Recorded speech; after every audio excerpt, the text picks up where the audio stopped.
저보고 한국에 가라고요? 인구 14억의 중국에서 나고 자란 제게 한국에 가서 배워오라니? 부장님도 참 어느 정도 비슷한 레벨의 나라를 보내셔야지.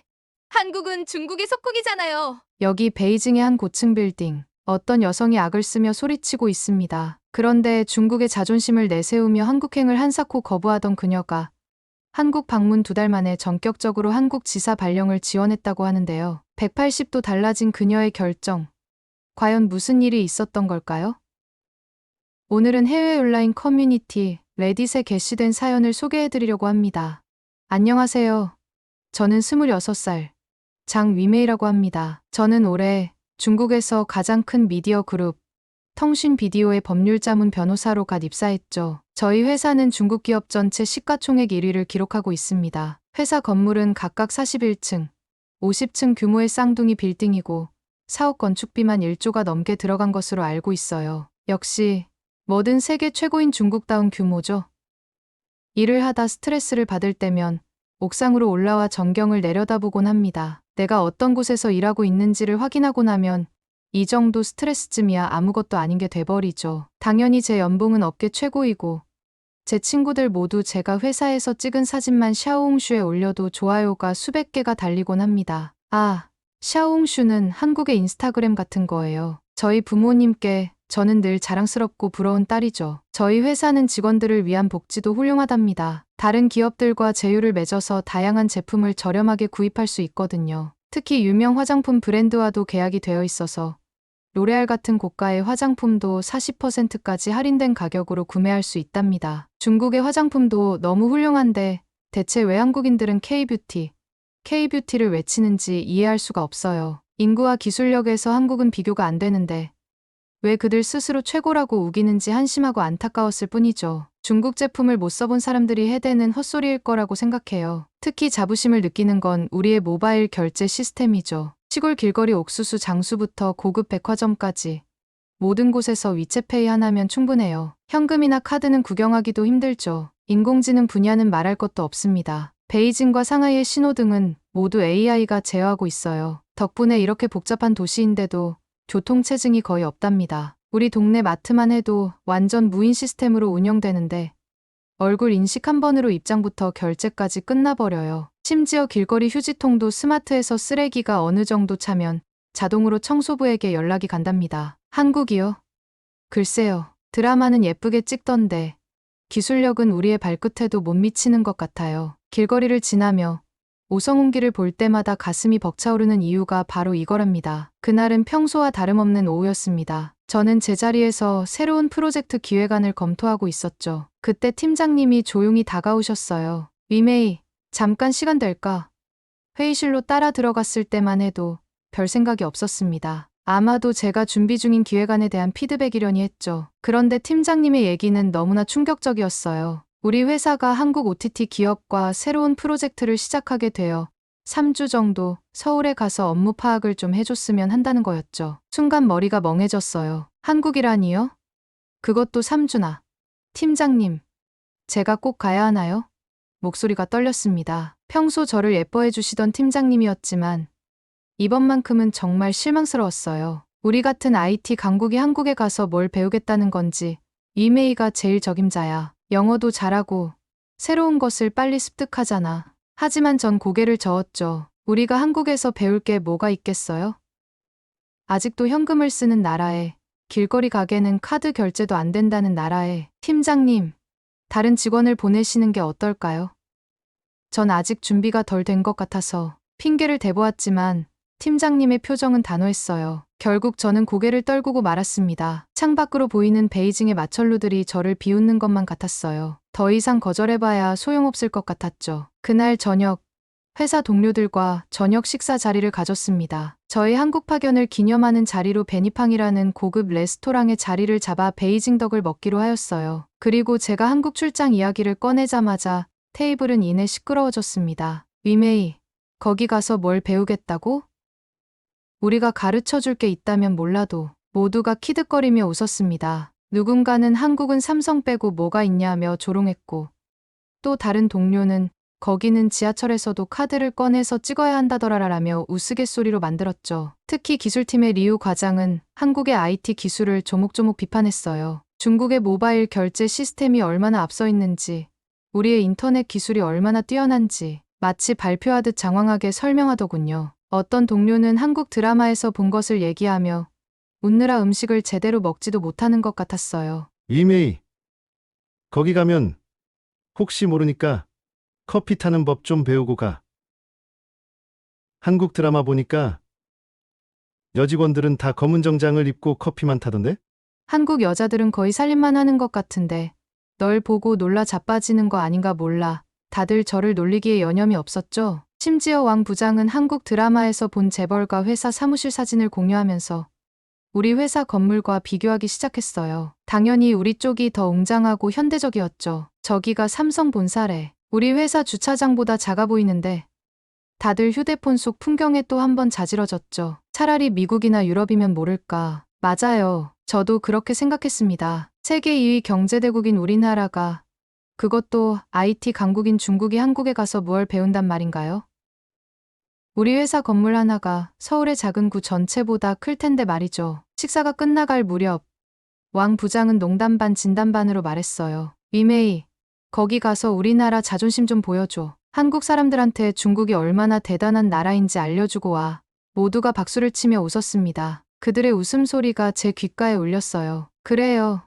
제가 가서 보여주겠어요. 중국이 얼마나 앞서 있는지, 우리의 기술력이 얼마나 뛰어난지. 수천 개의 불빛이 마치 은하수처럼 펼쳐진 그 야경을 보며 전 다시 한번 다짐했어요. 한국에 가서 우리나라의 우수성을 증명하고 오겠다고 말이죠. 그렇게 다들 집으로 돌아가는데 누군가 제 손목을 붙잡았어요. 입사 동기 홍타우였습니다. 엘리베이터 앞에서 마주친 홍타우의 모습은 여느 때처럼 자신감에 차 있었습니다. 베이징대 수석 출신이라는 타이틀을 마치 왕관처럼 쓰고 다니는 그였죠. 그가 건넨 호신용 스프레이에는 묘하게 무시하는 듯한 뉘앙스가 담겨 있었어요. 한국 남자들을 경계하라면서도 그들이 제게 별로 매력적이지 않을 거라는 듯한 투였으니까요. 홍타우의 자기과시는 계속됐습니다. 자신의 배경, 능력, 심지어 중국 남자들의 우월함까지 마치 사전에 준비한 듯한 과시가 이어졌죠. 제 손목을 붙잡는 순간 그의 건방진 미소가 더욱 짙어졌어요. 부모님들의 적극적인 지지를 등에 업은 그의 태도는 더욱 거만해져만 갔습니다. 훌륭한 집안,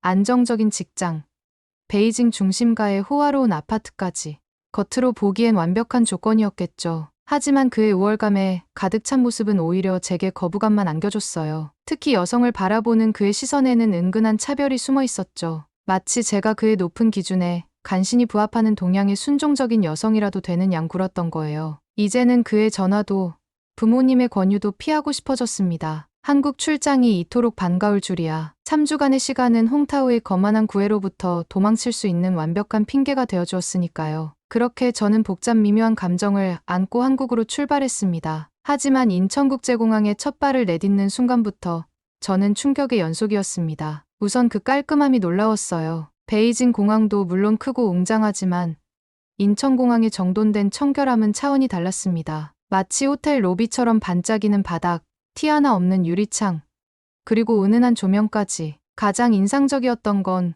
공항 곳곳에 마련된 무료 충전 스테이션이었어요. 처음에는 의심스러웠죠. 휴대폰을 두고 잠시 자리를 비워도 되는 걸까? 하지만 놀랍게도 수많은 사람들이 자신의 전자기기를 꽂아두고 식사를 하러 가거나 면세점 쇼핑을 즐기고 있었어요. 중국에서는 상상도 할 수 없는 광경이었습니다. 잠깐이라도 자리를 비우면 휴대폰을 도둑 맞을까봐 늘 불안해했는데 이곳에서는 그런 걱정이 필요 없어 보였어요. 공항 전체를 커버하는 초고속 무료 와이파이도 인상적이었죠. 접속도 간단했고 속도도 빨랐습니다. 우리나라에서는 공공장소의 와이파이가 대부분 불안정한데 말이에요. 입국장에서 짐을 찾으며 문득 생각했습니다. 제가 알던 한국은 편견으로 가득 찬 거짓된 이미지였구나. 이제야 진짜 한국을 보게 된 것 같았어요. 그리고 이건 시작에 불과했죠. 국제공항을 나오자 펼쳐진 광경은 더욱 충격적이었습니다. 호신용 스프레이가 든 파우치를 만지작거리며 인천공항을 나섰던 제 모습이 우스워질 정도였습니다. 서울의 첫인상은 제가 상상했던 것과는 완벽히 달랐기 때문이었어요. 깔끔하게 정돈된 거리, 밤늦게도 안전하게 다닐 수 있는 골목길, 그리고 무엇보다 친절한 시민들. 홍타우의 경고는 완전히 기우였죠. 특히 공항까지 마중 나온 박민준 본부장과의 만남은 한국에 대한 제 선입견을 완전히 바꿔놓았습니다. 그는 드라마에서 보던 것처럼 고압적이거나 권위적이지 않았어요. 오히려 따뜻한 미소로 저를 맞이하며 한국 생활에 불편함은 없을지 먼저 걱정해 주었죠. 캐리어를 대신 들어준 그는 저를 식당으로 데려갔고 식사 자리에서는 제가 중국인이라는 점을 세심하게 고려해 주었어요. 매운 음식은 괜찮으신가요?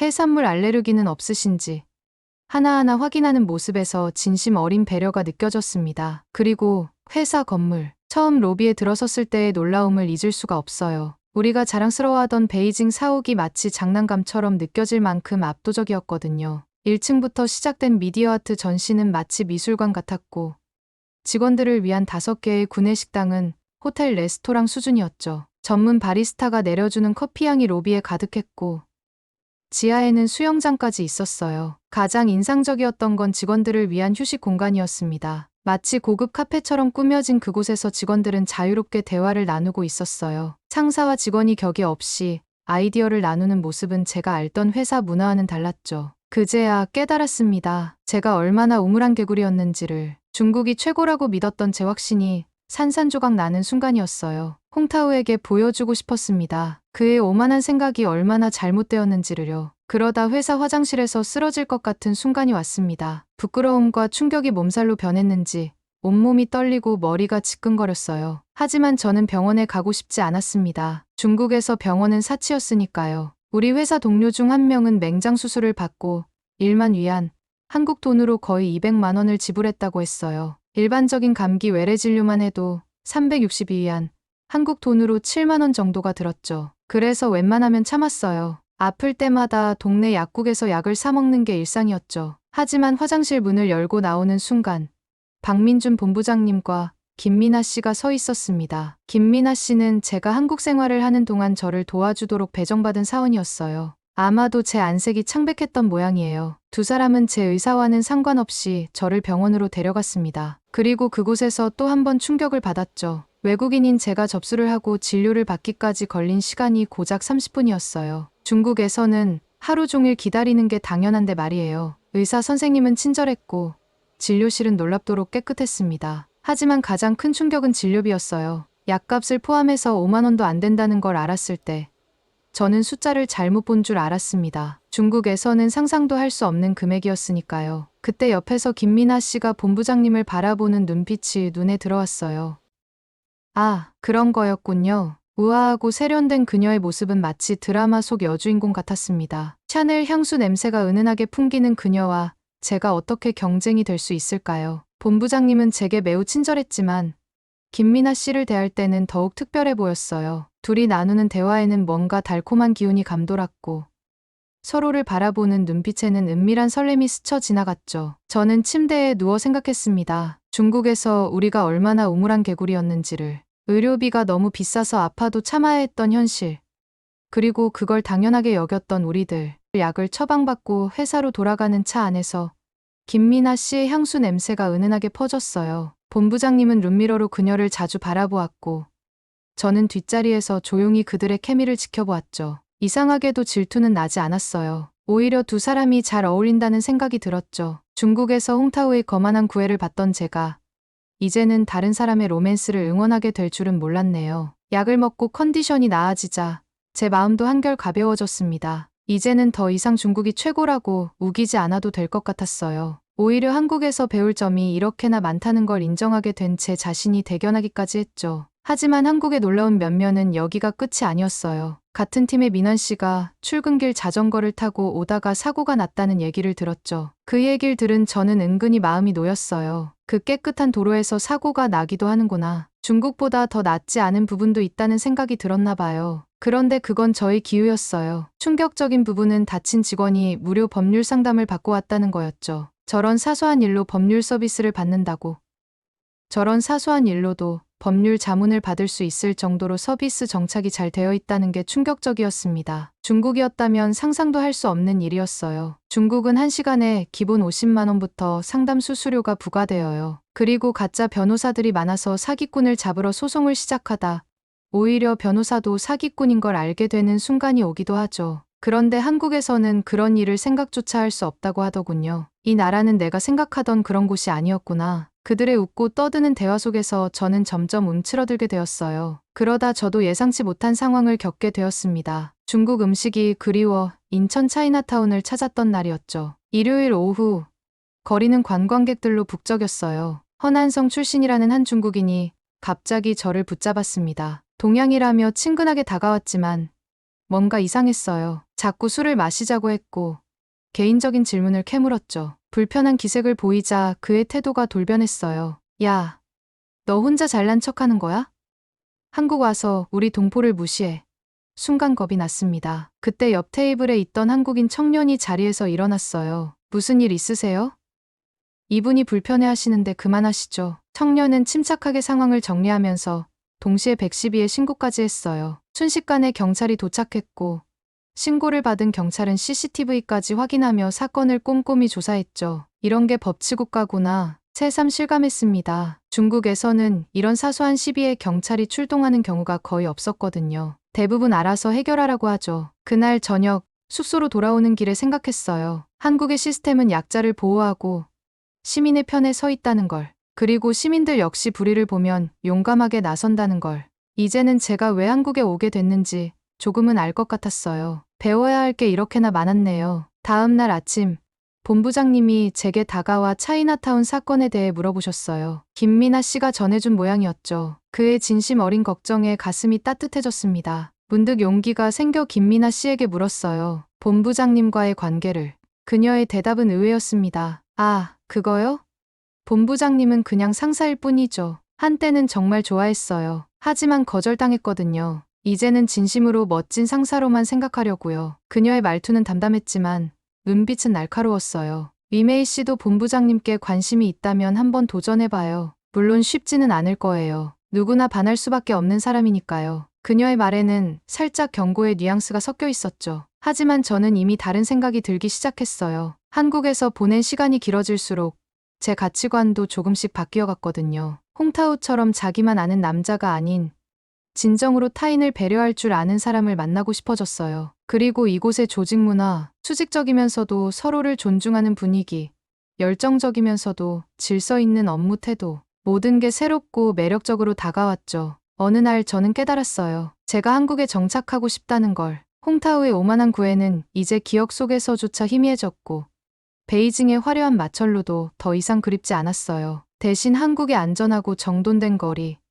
친절하고 배려심 깊은 사람들, 그리고 어쩌면 이곳에서 만날지도 모를 진정한 사랑을 꿈꾸게 되었죠. 그래서 저는 결심했어요. 3주의 파견 기간이 끝나기 전에 정식으로 한국 발령을 신청하기로. 부모님은 반대하시겠지만 이제는 제 인생을 제가 결정하고 싶었어요. 오늘도 퇴근길에 마주한 서울의 야경은 아름다웠습니다. 중관춘의 마철루가 자랑스럽기만 했던 제가 이제는 이 도시의 소소한 불빛 하나하나에 설레는 제 모습을 발견했어요. 한국에서의 새로운 시작. 이제는 두렵지 않습니다. 오히려 기대가 되는 거요?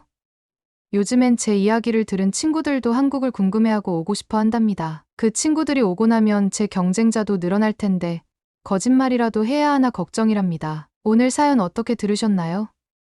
오늘 사연을 보내주신 위메이 씨처럼 앞으로 더 많은 중국의 젊은이들이 한국을 새롭게 발견하고 찾아오게 될 것 같습니다. 댓글 많이 달아주시고 구독과 좋아요도 꾹 눌러주세요. 이상 감동클럽이었습니다.